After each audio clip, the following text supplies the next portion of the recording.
नहर मारेगा समर को थप्पड़, रूही लेगी सुकून के सामान की तलाशी और करेगी उस आत्मा को घर से बाहर। क्योंकि सुकून किचन में काम करने के बहाने लड्डू में कुछ मिला देती है जिसे नहर खा लेता है, जिससे नहर पूरी तरह से सुकून के वश में हो जाता है। जिसके बाद सुकून नहर के पास जाकर उसे कहती है कि नहर को अंदाजा भी नहीं होगा कि नहर को हासिल करने के लिए उसे क्या क्या पापड़ बेलने पड़ रहे हैं। और फिर सुकून नहर को एक हेडफोन देती है और उससे कहती है कि उसे समर के पास जाकर उसे पूरे घर वालों के सामने बेइज्जत करना होगा। जिससे नहर यही सब करता है और जोर जोर से समर का नाम लेकर घर में एक बड़ा तमाशा खड़ा कर देता है और समर से कहता है कि उसने समर को जो एक छोटा सा काम दिया था समर वो तक नहीं कर पाया। जिसके बाद हद तो तब हो जाती है जब सुकून नहर से समर को थप्पड़ लगाने को कहती है, जिसे देखकर पूरे घर वालों के होश उड़ जाते हैं। क्योंकि नहर गुस्से में यह सब भी कर सकता है, किसी ने सोचा नहीं था। लेकिन समर की ऐसी हालत देखकर सोनी से नहीं रह जाता और वह समर को संभालते हुए नहर से सवाल करती है कि आखिर नहर की हिम्मत कैसे हुई समर पर हाथ उठाने की। लेकिन बात बिगड़ती हुई देखकर दादी आगे आती है और वह गुस्से में सोनी से कहती है कि नहर ने अपने छोटे भाई पर हाथ उठा दिया तो इसमें कौन सी बड़ी बात है। शायद समर से कोई गलती हुई होगी, इसीलिए नहर को गुस्सा आ गया होगा।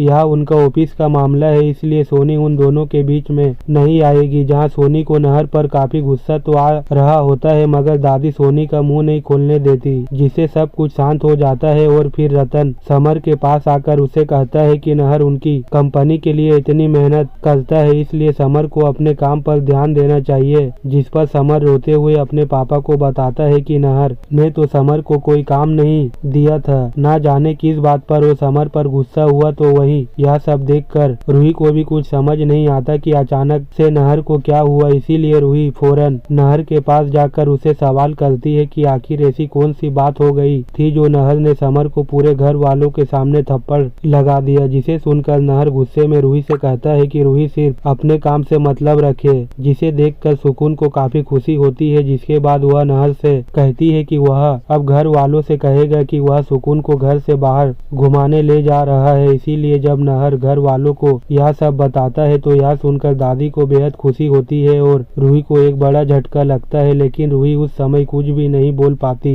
जिसके बाद जब रूही देखती है कि नहर और सुकून के बीच नजदीकियां बढ़ने लगी है और नहर हर पल बस सुकून के साथ होता है, तो यह देखकर रूही को समझ नहीं आता कि आखिर नहर को क्या हो गया। इसलिए रूही सुकून के पास जाकर उसे समझाती है कि आखिर वो नहर के इतने करीब क्यों आ जा रही है। तो सुकून रूही से साफ साफ कह देती है कि उसे कोई शौक नहीं है नहर के पास जाने का। वह तो बार बार नहर जी उसे अपने पास बुला लेता है, इसीलिए वह नहर को इनकार नहीं कर पाती। क्योंकि आखिर नहर है तो उनका बोस। तो वहीं दादी भी उन दोनों की बातें सुन लेती है, जिससे दादी रूही पर गुस्सा होते हुए कहती है कि आखिर रूही की हिम्मत कैसे हुई घर आए मेहमान के साथ ऐसा बात करने की। जिसके बाद दादी रूही को साफ साफ चेतावनी दे देती है कि रूही आगे से नहर और सुकून के मामले में टांग नहीं अड़ाएगी। जिससे उस समय रूही कुछ नहीं कह पाती, मगर रूही के पैरों तले जमीन तो तब खिसकती है जब रूही सुकून को नहर के गले लगते हुए देखती है। जिससे रूही को समझ आ जाता है कि सुकून किसी मकसद से ही इस घर में आई है। इसीलिए रूही देरी न करते हुए उसके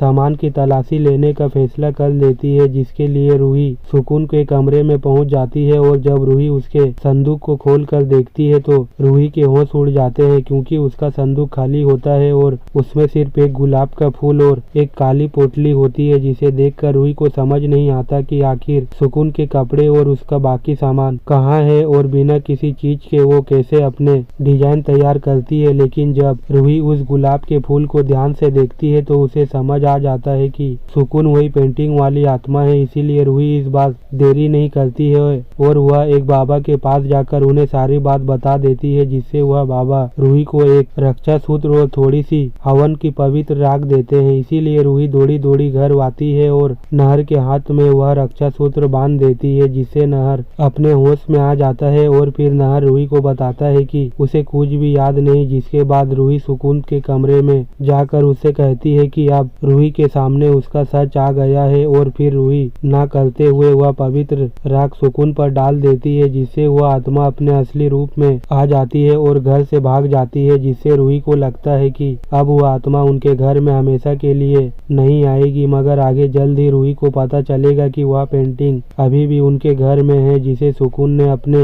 बेड के नीचे छुपा लिया था। इसीलिए अगर आप भी चाहते हैं कि जल्द ही रूही को इस आत्मा से छुटकारा मिले तो वीडियो को लाइक करके हमारे चैनल को सब्सक्राइब जरूर करें।